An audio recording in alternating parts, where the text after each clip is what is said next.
It was a lack of knowledge about who and what God was. And the knowledge that we had of God was darkened by the death that was in the world.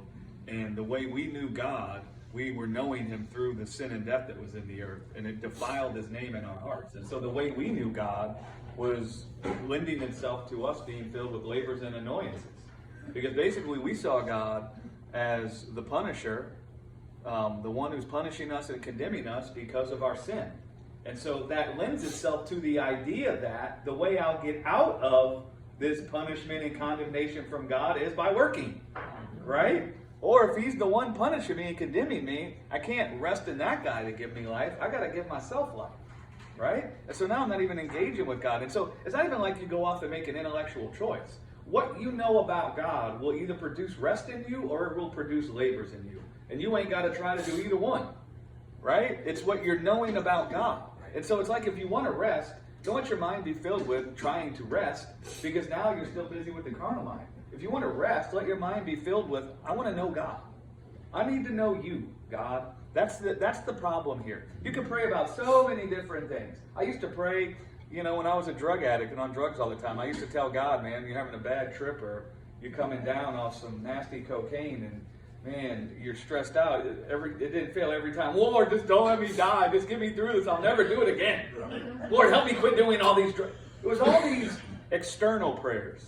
It's not that those are bad or evil. But it's like when your prayer gets boiled down to one thing, I need to know you, God. Period. That's my prayer. Right? And it's what you know about God that's the most important thing in your whole life. Everything else will flow from that. If you want to look at anything you think Jesus did that was good, whether you want to talk about his self-control, whether you want to talk about the good things that he did, all of it was born from his knowledge about God. Right? What he saw about God was born in him. And it gave birth to this. And so the whole point, like Beulah says, is your sight. What are you seeing about God? What is it that you're seeing about God? No one had seen God according to the tenderness that it requires for someone to be your Abba or your Father. Nobody had seen the tender heart of God except for Jesus. No one had seen into God's heart and seen all of everything that was there and saw that this guy's heart is so tender. There's only one thing we can say about him. He's got to be Abba. He's got to be Papa, right? That's the only thing we could say about him, having seen into that. And some people, Abraham knew God, but what did Abraham know God as? El Shaddai, the all-sufficient one, right? And so different people had different views of God, which were true. It's not that they weren't true, but it wasn't a complete picture. And so that's why you get Jesus, I think it's John chapter 9, I think it's verse 39. Jesus says, let me just try and read it.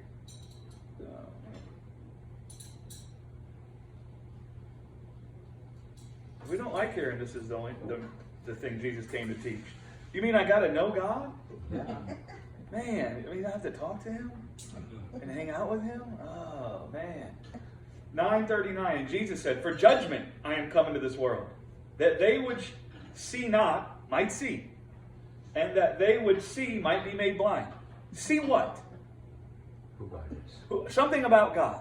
So Jesus says there's a whole bunch of people that are seeing about God. You got one group of people, they just know they're blind. You got another group of people that think they know God, they don't know God at all. In fact, they know God at least in the people that think they're blind. Right? At least in the people that will at least admit they're blind.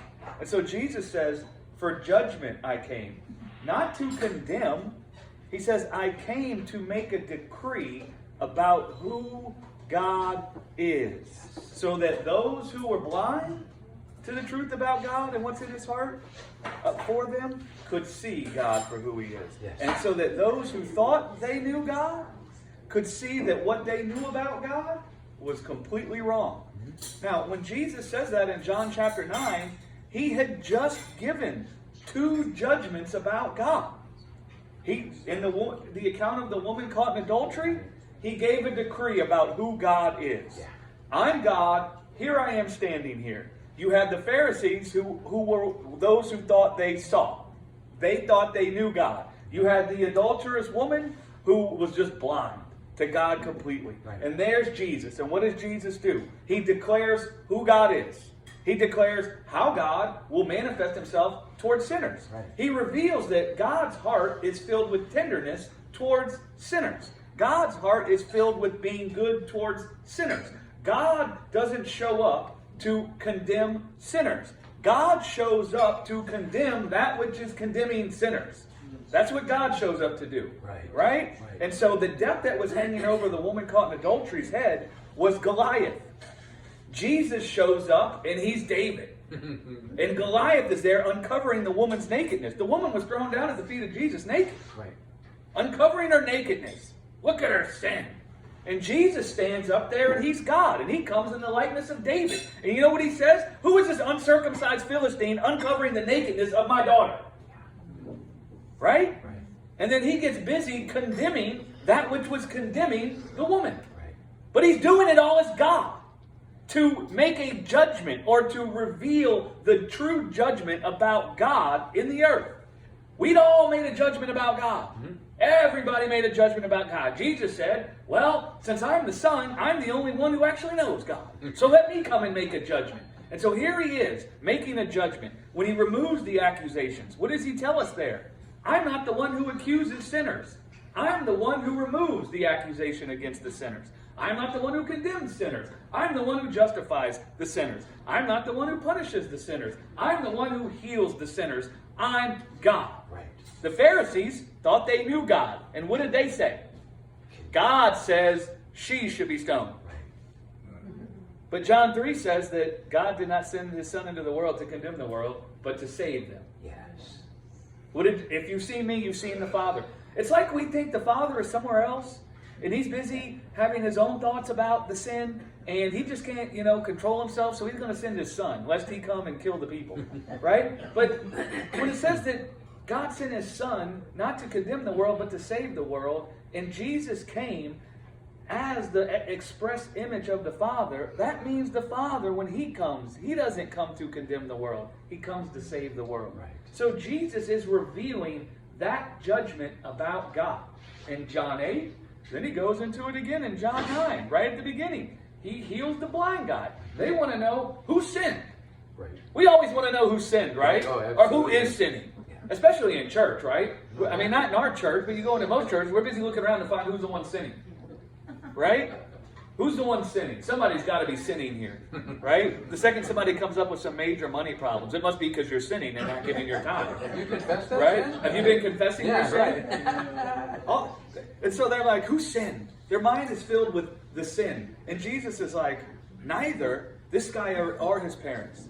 And when you look at it in the Greek, what it's actually saying there is, that's got nothing to do with this situation. You're missing the point. The point of us coming upon this blind guy is not to discern who sinned. The point of us coming upon this blind guy is that you might see the work of God and what it is and how he manifests himself in the lives of sinners when he comes upon them. And then he heals the blind guy. Right? For judgment. Then he stands up right after that. For judgment I came into the earth. What judgment? To reveal the true knowledge about God. Yeah. Right? Yeah. And so then you go back to John chapter 1. In the beginning was the Word. And the Word was face to face with God. Oh, and the Word was God.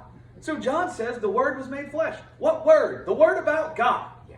And the tenderness in his heart for people. And not just people that are getting it right. All people, sinners, most specifically. It's not the righteous that need to be healed. Right? And so John jumps...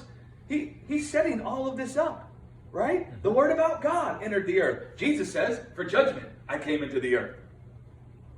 Right? He came to judge a matter. There's a contentious matter going on in the earth. Who's God? And how will God be with us? And how will he manifest himself in our lives? And what can we expect from him if we come to him or we come across him or he comes to us? I mean, what can we expect in that situation? Jesus says, to reveal all that is why I came into the earth. Right? Yes. That's why he came into the earth. Right. And it wasn't just that people didn't know, they had a perverted view of God. I mean, why do you think you go into, it's the thief that steals, kills, and destroys? Why do you bring that up out of the blue? You don't bring that up out of the blue unless you're talking to a bunch of people who think God is the one that's doing that. Right? Yes. And so the whole reason he brings that up is because those guys, when they threw the woman caught in adultery at the feet of Jesus and said, Moses says she should be stoned, what they're really saying is that God is the one that steals, kills, and destroys when he finds people in sin. That's what they're saying. And Jesus is like, no. No. God is not the one stealing and killing and destroying. Let me ask you a question. The blind guy, who stole and killed and destroyed him? Because he was blind. Right. Who did that to him? Are we going to now come and say it was God? Was it sin? Or was it God that caused that guy to be blind? Sin. So he was being stolen from. Some people think that Jesus is saying the Pharisees are the thief. Yeah. Because he talks about there are those that teach there's a door up to God. And that door isn't the door. He calls them thieves up. And then he keeps going and says, the thief. So he's talking about the Pharisees. He said the Pharisees are trying to teach you a way to God that will never lead you to God. Their knowledge about God will never lead you to God. They're thieves. They're stealing your life. They're stealing from you, right? But then he says, the thief. Right? You can't call the Pharisees the thief because the Pharisees aren't the one that made that guy blind. Right. There's somebody that stole from that guy that was blind. Yeah. There's something that stole from that guy that was blind. And it wasn't those Pharisees. Those Pharisees that have nothing to do with that guy being blind. Right? And so Jesus is drawing a distinction between the serpent and between God. Right? He's drawing a distinction between what sin does to people and what God does to people. Right. Just like what Paul said. Sin will pay you with death. Right. But the gift God gives is eternal life. That's what Jesus was demonstrating. Right? Right. Listen, guys, it isn't God that condemns sinners. They're already condemned. If you go and read John 3, it says they're already condemned. By the time the Son gets here, they're already standing in condemnation. That woman was standing in condemnation before she was thrown at the feet of Jesus, who's God. And so it wasn't God or Jesus that condemns people. We got the whole thing twisted. Yeah. And the twisted view we had of God as the condemner, as the punisher, as the accuser, as the one uncovering our nakedness, that view of God was filling us with labors and annoyances. Right? Yeah.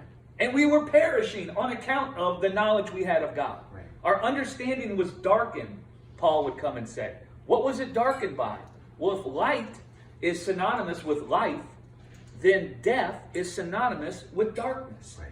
And so when death entered the earth, it darkened our understanding to the truth about God. And our knowledge about God became defiled. And we began judging the heart of God towards us by the death we saw manifesting in our lives and all around us. We looked at it and we said, this must be on account of God punishing us because of our sin. Right. Right? Yeah. Isn't that how we looked at it? Totally. Yeah.